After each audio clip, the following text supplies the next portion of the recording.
குருவே சரணம். எல்லோருக்கும் நமஸ்காரம். நாம் இந்த பதிவில் வரக்கூடிய மே மாதம் 1ஆம் தேதி நடக்கக்கூடிய குரு பயிற்சியை பற்றி தான் பார்க்க போகிறோம். இந்த 2024ஆம் ஆண்டு குரோதி வருஷத்தில் எதிர்பார்த்துட்டு இருக்கக்கூடிய முக்கியமான கிரக பயிற்சி குரு பயிற்சி. வருஷத்துக்கு ஒரு முறை ஒரு இடம் விட்டு இன்னொரு இடம் பயிற்சி ஆகக்கூடிய குருவுடைய இந்த பயிற்சி பலன் காலபுருஷனுக்கு முதலிடத்திலிருந்து 2ஆம் இடத்துக்கு போகக்கூடிய குரு. 2ஆம் இடம் அப்படின்னு சொன்னாலே தனஸ்தானம். இப்போது தனஸ்தானத்தில் தனக்காரகன் பயிற்சி ஆகிறதே ஒரு பெரிய நன்மை தரக்கூடிய ஒரு அமைப்பு அப்படின்னு சொல்லலாம். 2ஆம் இடத்துல பயிற்சி ஆகக்கூடிய குரு தான் இருக்கக்கூடிய இடத்துலேருந்து காலபுருஷனுக்கு 6ஆம் இடம், 8ஆம் இடம் மற்றும் 10ஆம் இடத்தை பார்க்க போகிறாரு.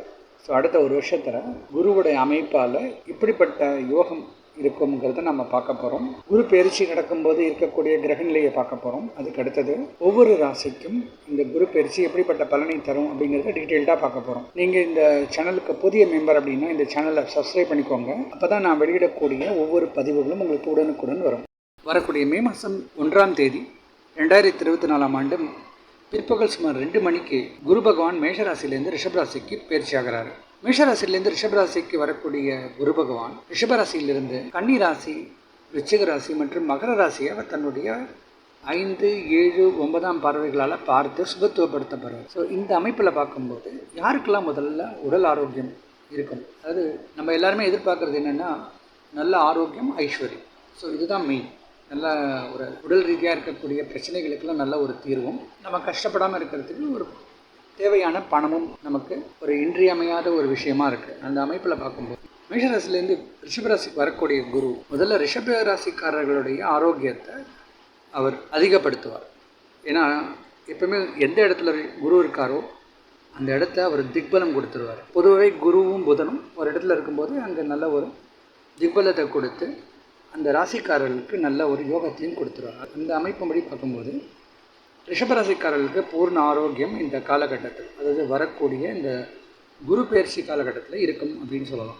அப்போ யாரெல்லாம் வயதானவர்கள், ரொம்ப நாளாக உடல் ரீதியாக பிரச்சனைகளில் அவஸ்தப்படுறவங்களுக்கெல்லாம் இந்த குரு பயிற்சி ஒரு நல்ல ஒரு சமாதானத்தையும் நல்ல ஆரோக்கியத்தையும் கொடுக்கும் அப்படின்னு நாம் சொல்லலாம். குரு தன்னுடைய 5ஆம் பார்வையாக கன்னி ராசியை பார்க்கறதால கன்னி ராசியில் இருக்கிறவங்க கூட இந்த காலகட்டத்தில் நல்ல ஆரோக்கியம் இருக்கும், தன்னம்பிக்கை, தைரியம்லாம் இருக்கும். அதே போல் குரு நேர் பார்வையாக விருச்சிகத்தை பார்க்கறதால விருச்சிக ராசிக்காரர்களுக்கு இன்னும் ஒரு கூடுதலான ஒரு ஸ்ட்ரென்த், அவங்களுக்கு இன்னும் நல்ல ஆரோக்கியம் இருக்கும், நல்ல தைரியம், எல்லா விஷயத்தையும் ஸ்ட்ரெயிட் ஃபார்வர்டாக அவங்க அணுகக்கூடிய ஒரு தைரியம்லாம் இந்த காலகட்டத்தில் இருக்குது. அதே போல் இந்த ராசியிலையும் வயதானவர்களுக்கு நல்ல ஆரோக்கியம் கிடைக்கக்கூடிய ஒரு காலகட்டமாக இந்த குரு பயிற்சி காலம் இருக்குது. அதே போல் இந்த குரு மகர ராசி பார்க்கறதால இந்த 7 சனி பிரச்சனையிலேருந்து ஓரளவுக்கு சமாதானம் கொடுக்கும். ஏற்கனவே இவங்களுக்கு பாத சனியாக இருக்கக்கூடிய சனி பகவான் இருக்கக்கூடிய கொஞ்ச நெஞ்ச பிரச்சனையும் இப்போ குரு பார்க்கறதால அவங்களுக்கு நல்ல ஒரு பலனாக மாறிடும். ஆரோக்கியம்னு பார்க்கும்போது இவங்களுக்கெல்லாம் பூர்ணமான நல்ல ஆரோக்கியம் கிடைக்கக்கூடிய ஒரு காலகட்டமாக இருக்கும். யாருக்கெல்லாம் மெயினாக பணம் வரும், மேஷராசிக்காரர்களுக்கு தனஸ்தானம் சொல்லக்கூடிய 2ஆம் இடத்துலேயே குரு தனக்காரகன் போகிறதுனால அவங்களுக்கு அதிகபட்ச லாபம் இருக்கும்.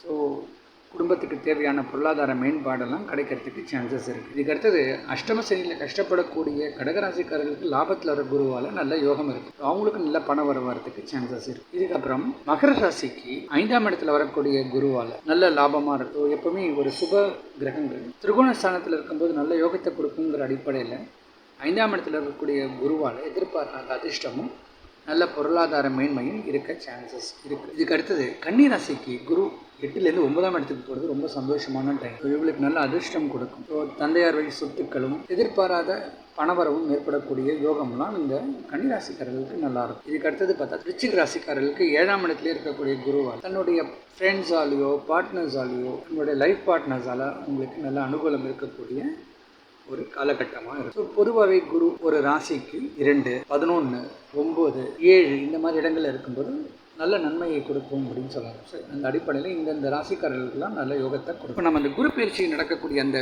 காலகட்டத்தில் திருவோண நட்சத்திரமாக இருந்து எப்படிப்பட்ட கிரகநிலை இருக்குன்னு பார்க்கலாம். சுமார் பகல் 2 மணி அந்த நேரத்தில் இந்த பயிற்சி நடக்கிறது. மேஷத்தில் சூரியன் உச்சம், கூடவே சுக்கிரன், ரிஷபத்தில் குரு.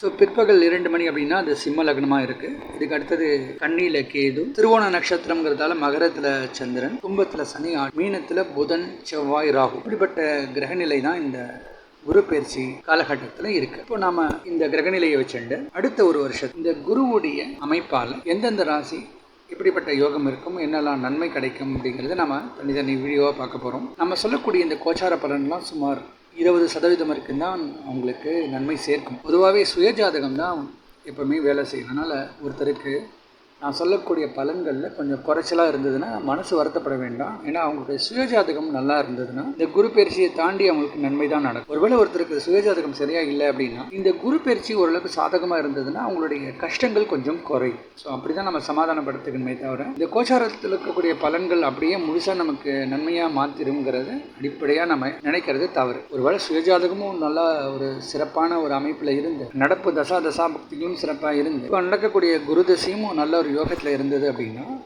நிச்சயமாக அவங்களுக்கு நல்ல பலனை கண்டிப்பாக கொடுக்கும். நம்ம சொல்லக்கூடிய பலன்கள்லாம் அவங்களுக்கு அடிப்படையாக நடக்கிறதுக்கு அதிக வாய்ப்பு. பெரும்பாலும் சனி கோச்சாரத்தில் அஷ்டம சனி, ஏழரை சனிலாம் வரும்போது நம்முடைய சுயஜாதகத்தை மீறி சில கெடுதல்கள் நடக்க தான் செய்யும்.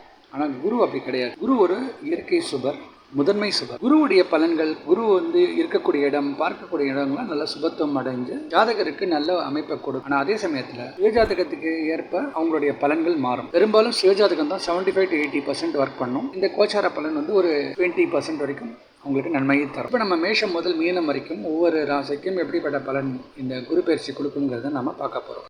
தனுராசி காலபுருஷ தத்துவத்தோட 9வது ராசி தனுராசி. தனுராசிக்கு வரக்கூடிய குரு பயிற்சியில் இதனால் வரைக்கும் 5ஆம் இடத்துல இருக்கக்கூடிய குரு 6ஆம் இடத்துல போகிறது அந்த அளவுக்கு விசேஷமான இடம்னு சொல்ல முடியாது. ராசியாதிபதி 6ஆம் இடத்துல மறைஞ்சாலும் ராசிக்கு 10, 12 மற்றும் 2ஆம் இடத்தை குரு பார்க்கறதுனால தன்னுடைய பார்வையாலேயே யோகத்தை கொடுக்குறாருன்னே சொல்லலாம். தனுராசிக்கு இந்த குரு பயிற்சி காலகட்டத்தில் 6ஆம் இடத்துல இருக்கக்கூடிய குருவால் எதிரிகளை ஜெயிக்கக்கூடிய ஒரு ஆற்றலும், பேங்க் லோன்ஸ் இதெல்லாம் கட்டுறதுக்கான ஒரு வாய்ப்புகளும் இருக்கும்.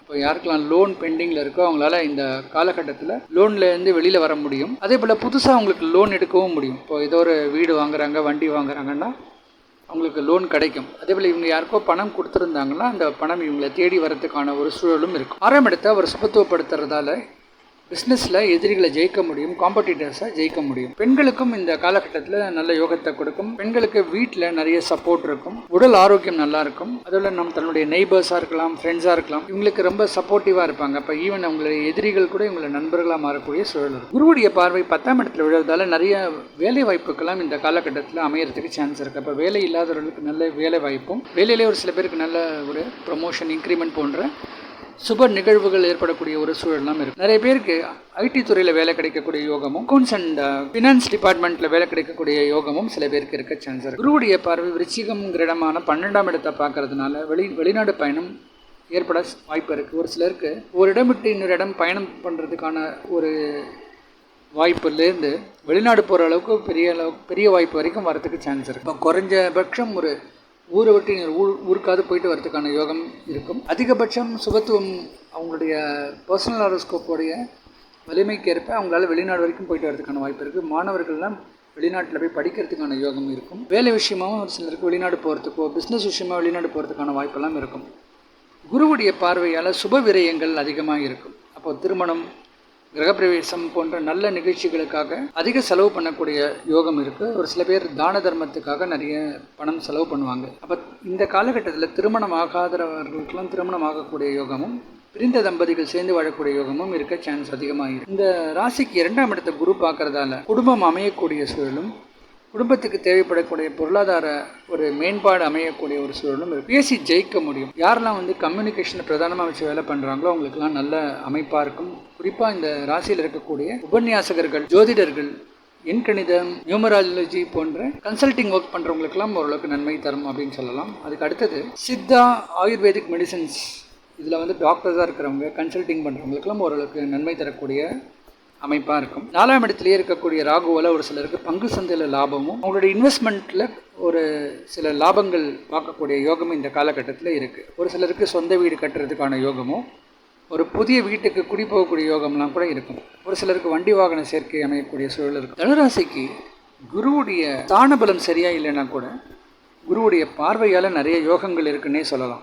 தனுராசிக்கு இந்த குரு பயிற்சியில் ஸ்தான பலம் அந்த அளவுக்கு ஸ்ட்ராங்காக இல்லைன்னா கூட, ஏன்னா 6ஆம் இடத்துல மறைஞ்சாலும் தன்னுடைய பார்வையாலேயே நல்ல யோகத்தை கொடுத்துடுறாரு. அந்த அமைப்பை பார்க்கும்போது இவங்களுக்கு சுமார் 80% 85% வரைக்கும் நல்ல பலனை தரும் அப்படிங்கிறது என்னுடைய கருத்து. தனுராசி அப்படின்னு சொன்னாலே கேதுவுடைய மூல நட்சத்திரம், சுக்கிரனுடைய போராட நட்சத்திரம், சூரியனுடைய உத்திராடம் முதல் பாதம், இந்த நட்சத்திர தொகுப்புகள் கொண்டது தான் தனுராசி. அதில் கேதுவுடைய மூல நட்சத்திரக்காரர்களுக்கு கேதுவை 10ஆம் இடத்துல குருவுடைய பார்வையோட சுபத்துவம் அடைகிறதால வேலை விஷயமா நிறைய முன்னேற்றம் இருக்கும். சிலருக்கு ப்ரொமோஷன், டிரான்ஸ்ஃபர், இன்க்ரிமெண்ட் போன்ற நல்ல நிகழ்வுகள்லாம் நடக்கிறதுக்கு சான்ஸ் இருக்கு. வேலை இல்லாதவர்களுக்கு நல்ல வேலை வாய்ப்பு கிடைக்கிறதுக்கான ஒரு யோகமும், வேலை மாற்றங்கள்லாம் கூட சில பேருக்கு அமையறதுக்கான வாய்ப்புகள் இருக்கு. இந்த நட்சத்திரத்தில் பிறந்தவங்களுக்கு சுமார் 85% வரைக்கும் நல்ல பலனை கொடுக்கும் அப்படிங்கிறது என்னுடைய கருத்து. இதுக்கு அடுத்தது சுக்கிரன் இந்த ராசிக்கு லாபத்துக்கும் அதிபதி, 6ஆம் இடத்துக்கும் அதிபதி. அப்போ இந்த நட்சத்திரத்தில் பிறந்தவங்களுக்கு கடன் கொஞ்சம் சீக்கிரமா தீர்றதுக்கான யோகம் இருக்கு, லாபம் கிடைக்கும். அதே போல திருமணம் ஆகாதவர்களுக்கு திருமண வாழ்க்கையெல்லாம் அமையக்கூடிய யோகம் இந்த நட்சத்திரக்காரர்களுக்கு அதிகமாக இருக்கு. இவங்களுக்கு சுமார் 80% வரைக்கும் நல்ல பலனை தரும் அப்படிங்கிறது என்னுடைய கருத்து. இதுக்கு அடுத்தது சூரியனுடைய உத்திராடம் முதல் பாதம். சூரியன் இந்த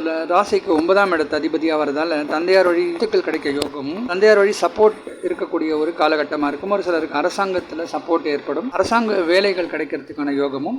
இந்த நட்சத்திரத்தில் பிறந்தவங்க பேசி ஜெயிக்கக்கூடியவங்களுக்கு சாமர்த்தியம்லாம் நல்லா சிறப்பாக இருக்கும். அவங்களுக்கு 85% வரைக்கும் நல்ல பலனை தரும் அப்படிங்கிறது என்னுடைய கருத்து.